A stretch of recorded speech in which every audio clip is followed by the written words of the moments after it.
This is the white paper written by Satoshi Nakamoto. Bitcoin. What is Bitcoin? Bitcoin is a peer-to-peer electronic cash system.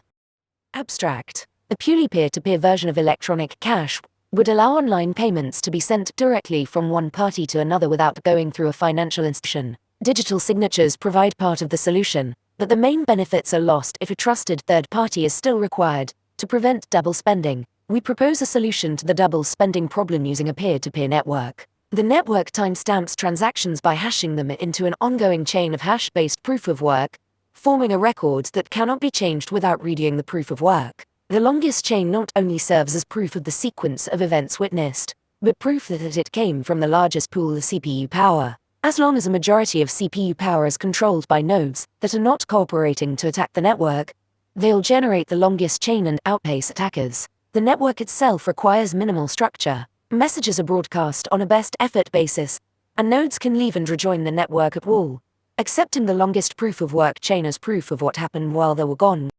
Introduction.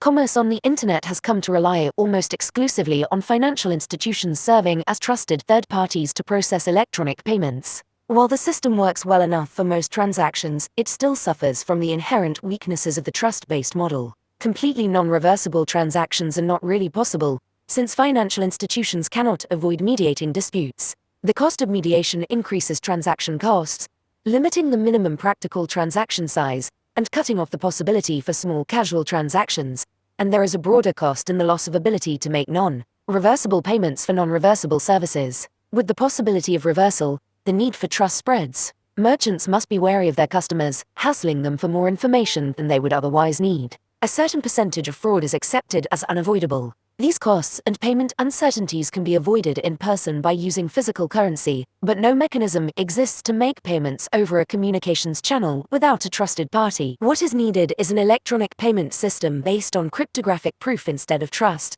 allowing any two willing parties to transact directly with each other without the need for a trusted third party. Transactions that are computationally impractical to reverse would protect sellers from fraud, and routine escrow mechanisms could easily be implemented to protect buyers. In this paper, we propose a solution to the double spending problem using a peer-to-peer distributed timestamp server to generate computational proof of the chronological order of transactions. The system is secure as long as honest nodes collectively control more CPU power than any cooperating group of attacker nodes. And 2. Transactions. We define an electronic coin as a chain of digital signatures. Each owner transfers the coin to the next by digitally signing a hash of the previous transaction and the public key of the next owner and adding these to the end of the coin. A payer can verify the signatures to verify the chain of ownership.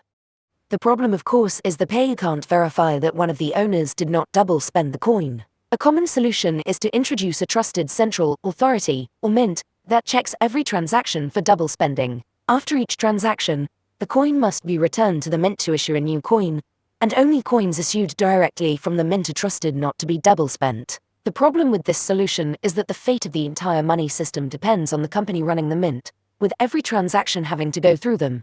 Just like a bank, we need a way for the payer to know that the previous owners did not sign any earlier transactions. For our purposes, the earliest transaction is the one that counts, so we don't care about later attempts to double spend. The only way to confirm the absence of a transaction is to be aware of all transactions. In the mint-based model, the mint was aware of all transactions and decided which arrived first.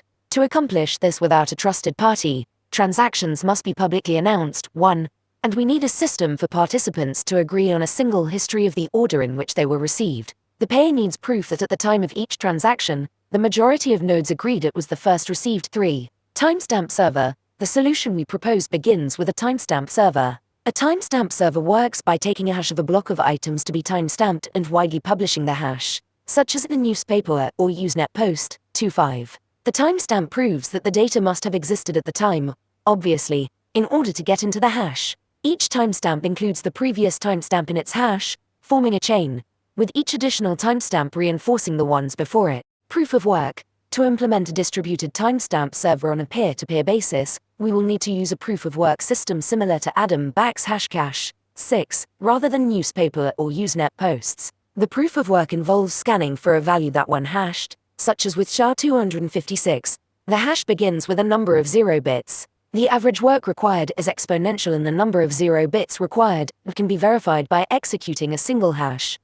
For our timestamp network, we implement the proof of work by incrementing a nonce in the block until a value is found that gives the block's hash the required 0 bits. Once the CPU effort has been expended to make it satisfy the proof of work, the block cannot be changed without readying the work. As later blocks are chained after it, the work to change the block would include readying all the blocks after it. The proof of work also solves the problem of determining representation in majority decision-making. If the majority were based on one IP address, one vote, it could be subverted by anyone able to allocate many IPs. Proof of work is essentially one CPU, one vote. The majority decision is represented by the longest chain, which has the greatest proof of work effort invested in it. If a majority of CPU power is controlled by honest nodes, the honest chain will grow the fastest and outpace any competing chains. To modify a passed block, an attacker would have to redo the proof of work of the block and all blocks after it and then catch up with and surpass the work of the honest nodes. We will show later that the probability of a slower attacker catching up diminishes exponentially as subsequent blocks are added,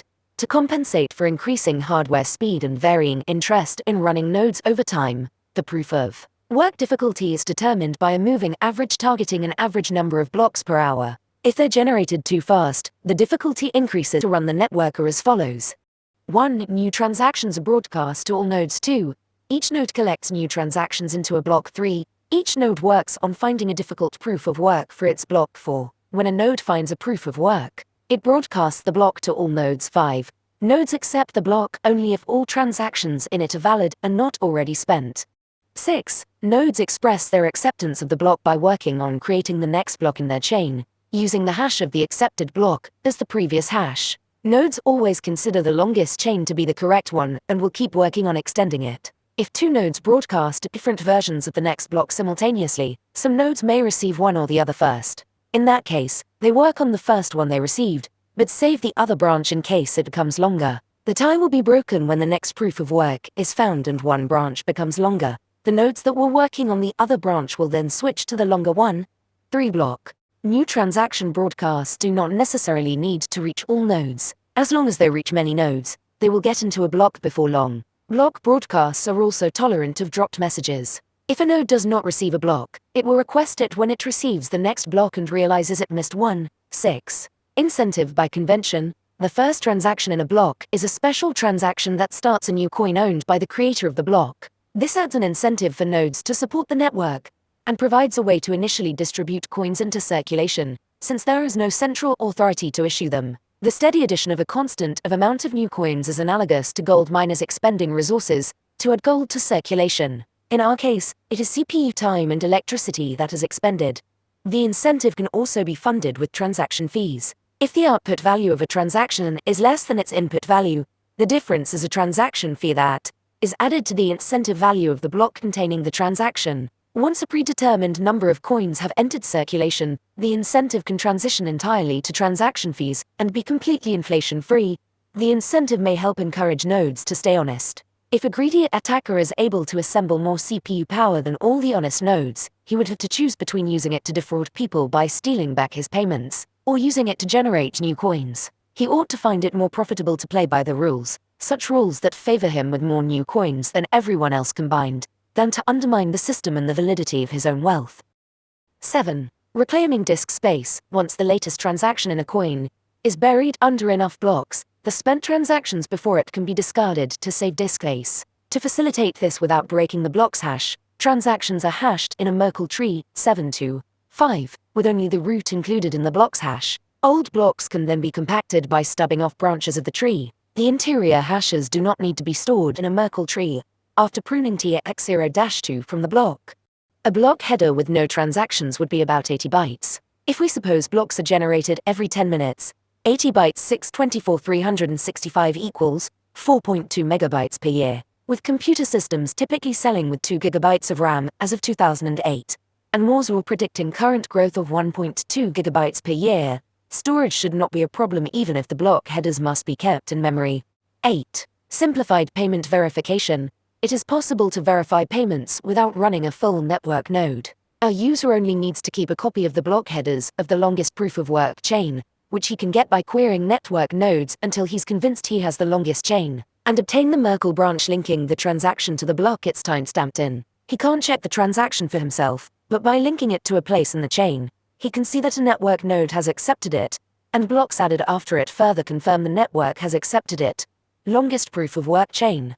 As such, the verification is reliable as long as honest nodes control the network, but is more vulnerable if the network is overpowered by an attacker. While network nodes can verify transactions for themselves, the simplified method can be fooled by an attacker's fabricated transactions, for as long as the attacker can continue to overpower the network. One strategy to protect against this would be to accept alerts from network nodes when they detect an invalid block, prompting the user's software to download the full block and alerted transactions to confirm the inconsistency. Businesses that receive frequent payments will probably still want to run their own nodes for more independent security and quicker verification. 9. Combining and splitting value.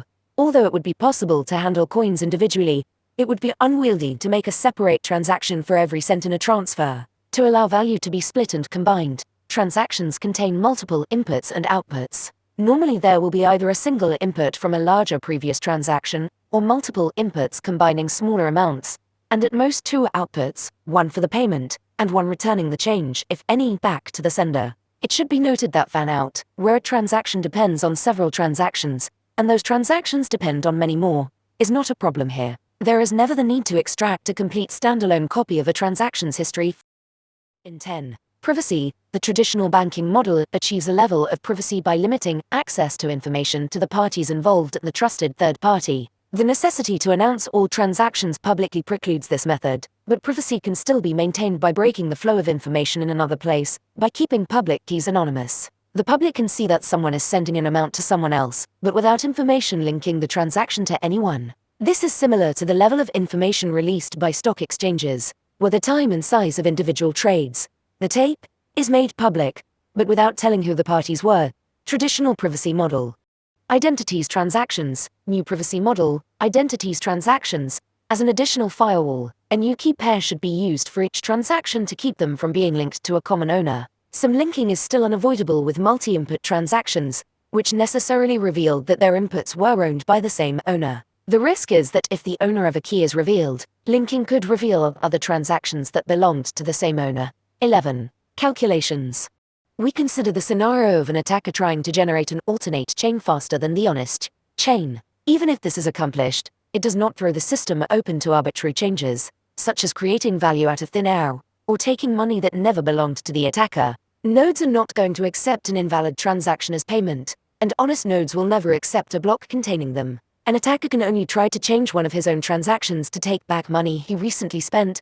The race between the honest chain and an attacker chain can be characterized as a binomial random walk. The success event is the honest chain being extended by 1 block, increasing its lead by +1, and the failure event is the attacker's chain being extended by 1 block, reducing the gap by -1. The probability of an attacker catching up from a given deficit is analogous to a gambler's ruin problem. Suppose a gambler with unlimited credit starts at a deficit and plays potentially an infinite number of trials to try to reach break-even. We can calculate the probability he ever reaches break-even, or that an attacker ever catches up with the honest chain, as follows. 8. P equals probability an honest node finds the next block. Q equals probability the attacker finds the next block.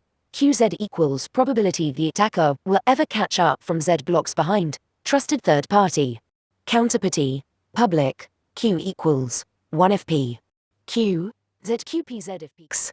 Given our assumption that PQ, the probability drops exponentially as the number of blocks the attacker has to catch up with increases. With the odds against him, if he doesn't make a lucky lunge forward early on, his chances become vanishingly small as he falls further behind. We now consider how long the recipient of a new transaction needs to wait before being sufficiently certain the sender can't change the transaction. We assume the sender is an attacker who wants to make the recipient believe he paid him for a while, then switch it to pay back to himself after some time has passed. The receiver will be alerted when that happens, but the sender hopes it will be too late. The receiver generates a new key pair and gives the public key to the sender shortly before signing. This prevents the sender from preparing a chain of blocks ahead of time by working on it continuously until he is lucky enough to get far enough ahead, then executing the transaction at that moment. Once the transaction is sent, the dishonest sender starts working in secret on a parallel chain containing an alternate version of his transaction. The recipient waits until the transaction has been added to a block and Z blocks have been linked after it.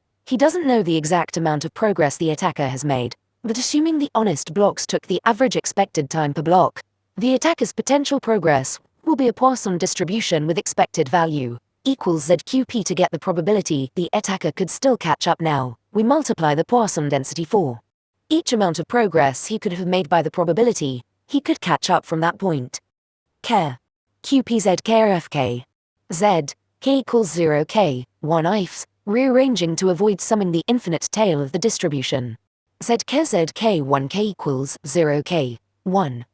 QP, converting to C code, include math H, double attacker success probability, double Q, int Z, double P equals 1.0, Q, double lambda equals Z, QP, double sum equals 1.0, int I, K, 4, K equals 0, K, equals Z, K plus plus double, Poisson equals EXP, lambda, 4, I equals 1, I, equals K, I plus plus, Poisson equals lambda I, sum equals Poisson, 1, pow, QP, Z, K.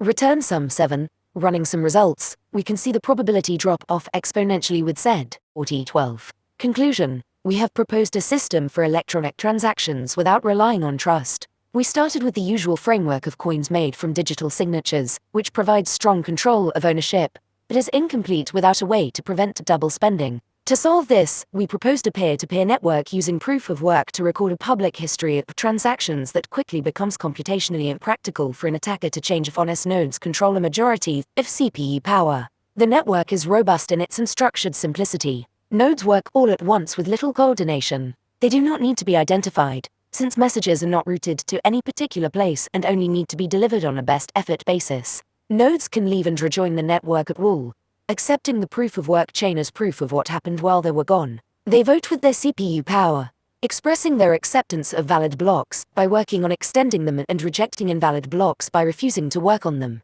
Any needed rules and incentives can be enforced with this consensus mechanism.